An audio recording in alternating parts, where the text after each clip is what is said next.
पिछले दिनों ग्राम हिड़ी में शासकीय भूमि पर बने मकान को ढहाने प्रशासनिक अमला पहुंचा था, जहां विवाद की स्थिति बनी तथा एक महिला जियाबाई उर्फ किरण द्वारा शीशी निकालकर लिक्विड पी लिया था। इस कार्रवाई को अतिक्रमणकर्ता द्वारा प्रशासन पर एक तरफा कार्रवाई करने का आरोप लगाया गया था। शनिवार को जिला पंचायत सदस्य राधा भीमराज मालवी जियाबाई उर्फ किरण का हालचाल जानने पहुंची। सुश्री मालवी ने किरण को भरोसा दिलाया कि उसके लिए वह शासन प्रशासन से बात कर मानवता के नाते उसकी मदद करेंगी। घर तोड़ दिया था, आपको पहले बताया नहीं था? नहीं बताया। नहीं बताया। किसी ने भी इन्फॉर्म नहीं करा आपको? किसी ने भी नहीं किया। तो आप तहसीलदार साहब के पास चले जाते, एसडीएम साहब के पास चले जाते। सभी वहीं तो थे। एसडीएम साहब भी थे, तो तहसीलदार साहब के पास चले जाते ना। तहसीलदार साहब भी वहीं थे। वही थे, उनको बोला नहीं आपने? बोला अपन कोई ने सुनी नहीं हमारी। जैसे भी चला दी। सबका सरकारी में घर है। उनका तोड़ते तो हमारे ही तोड़ देते। सिर्फ मेरा एक कली का ही घर तोड़ा। तो फिर बरसात का टाइम है, कहाँ अन्न पानी रखूँ, कहाँ हम रहे। अब दूसरा के घर पे रह रहे हैं। अच्छा, आप यहाँ ये दूसरा के घर पे। और बाकी आपके घर वाले ठीक है? वो भी रह रहे हैं इधर उधर ही। घर तो है ही नहीं तो कहाँ रहेंगे।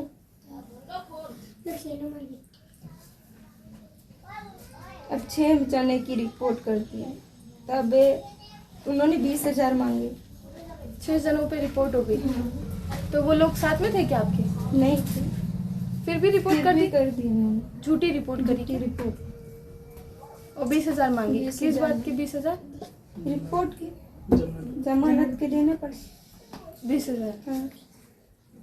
मैं खुद बीमार हूँ, मैंने भी उधर उधर से मांग के मेरा इलाज करवाया। अब और कहाँ से लाऊं मैं 20,000 देने के लिए? दीदी, तो आप एक बार ऐसे नहीं करना चाहिए। शासन देखो अंधा जरूर है पर बहरा नहीं है, तो आप एक बार बताते, एसडीएम साहब के पास चले जाते। कोई नहीं थे घर पे। मैं अकेली कहाँ जाती। घर पे जैसी भी तो चल रही है। आपको बिना बताए जैसे भी चला रही। बगैर वो बताए। अभी स्वास्थ्य ठीक है ना आपका? हाँ, ठीक है।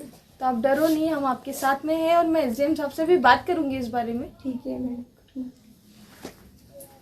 मैं आपके हाथ जोड़ती हूँ। नहीं, हाथ नहीं जोड़ना, हम आपके साथ में हैं। और देखो, शासन को भी एक प्रशासन को भी एक मानवता के नाते सोचना चाहिए। ठीक है, उनके दायरे में उनका जो नियम है वो सही है, बट कहीं ना कहीं एक मानवता भी चीज होती है। उनको भी घर सरकारी में ही। हमने तो कोई सिर्फ यही है कि सरकारी में घर बनाए रहे, यही है। सर खर्चा करके बना रहे हैं इधर उधर से मांग के। हमारे पास में कहाँ से पैसा है? उन्होंने तो बड़े बड़े बिल्डिंग बना मिले सरकार। तो उनका भी तो उनकी भी तो हमारी इतनी सुनी, तो उनकी भी तो कोई सुनना चाहिए। सही बात है। हमारे तो कुछ भी नहीं, कोई ने पैसे आए कि कुछ आया कि सिर्फ यही है, जगह ही है। पैसे आए काय के? कोई को घर मिलते, कोई को क्या मिलते हैं। हमको तो घर भी नहीं आए। तो आपने खुद से ही बनाई थी ना? खुद से ही बना रहे। इंदिरा आवास तो नहीं आई थी, खुद के पैसे से बनाई खुद के पैसे से। तब घर टूट गया, अब आप दूसरों के घर रह रहे हो। सरकार पे दूसरे घर पे रह रहे और क्या।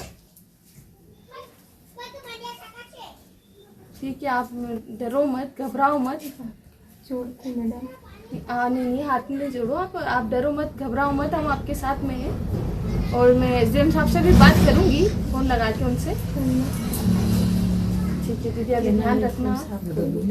और आपके जो 6 लोग हैं वो निर्दोष है, तो शासन देखो उनको न्याय मिलना चाहिए। अगर निर्दोष पे कार्रवाई कर रहे हो आप, तो ये गलत है। गलत है कि आपकी नजर से देख लो।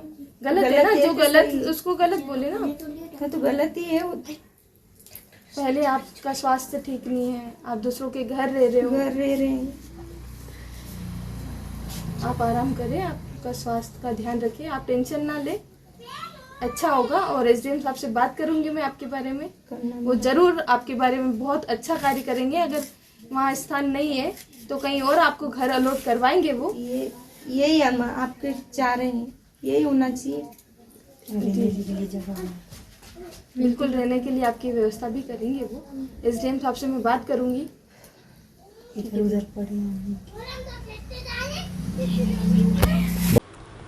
नमस्कार, मैं सुश्री राधा भीमराज मालवी, जिला पंचायत सदस्य। पिछले दिनों ग्राम पंचायत हेड़ी में मेरे जिला पंचायत क्षेत्र की किरण बंजारा, जो राजस्व विभाग द्वारा, शासन द्वारा एक पर्टिकुलर एक परिवार पर कार्रवाई की गई, उनका मकान तोड़ा गया। तो मैं आज उनसे मिलने गई थी। उनका दुख देख के मुझे आश्चर्य हुआ कि सरकार एक तरफ तो प्रधानमंत्री आवास योजना की बात करती है, और अगर व्यक्ति अपनी खुद की कमाई से, अपने खून पसीने से अगर कोई घर बनाता है तो उसे तोड़ने में, उसके सपने तोड़ने में एक सेकंड नहीं लगाता है। ठीक है, आपकी कार्रवाई थी, आपके नियम विरुद्ध था, वो तो आप कार्रवाई कीजिए, करना था आपको और करिए, परंतु उसके साथ साथ अन्य घर भी बने हुए थे, तो वो क्यों नहीं तोड़े? पर्टिकुलर किसी एक परिवार को टारगेट क्यों बना रखा था आपने? वो पीड़ित परिवार लगातार मांग करती रही कि मेरा घर ना तोड़े। आखिरकार उससे आके उसे पॉइजन पीना पड़ा और उसकी हालत गंभीर होकर वो हॉस्पिटल में एडमिट थी। अभी फ़िलहाल घर पे बेड रेस्ट पे है, उसकी हालत अभी भी नाजुक है और घर परिवार में रहने की उसकी जगह नहीं है।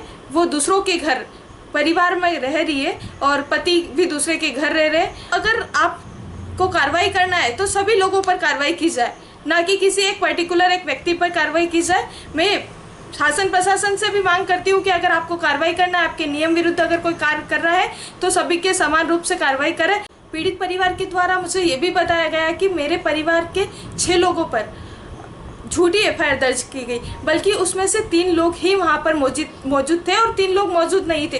तो आम जनता का प्रशासन के प्रति विश्वास उठना जायज़ है, क्योंकि प्रशासन ही अगर किसी के खिलाफ झूठी कार्रवाई करता है तो उसे न्याय भी मिलना चाहिए, और जो 3 व्यक्ति हैं उन पे झूठी कार्रवाई वो निरस्त करे, यही मेरी मांग है, और पीड़ित परिवार को न्याय दिलाए।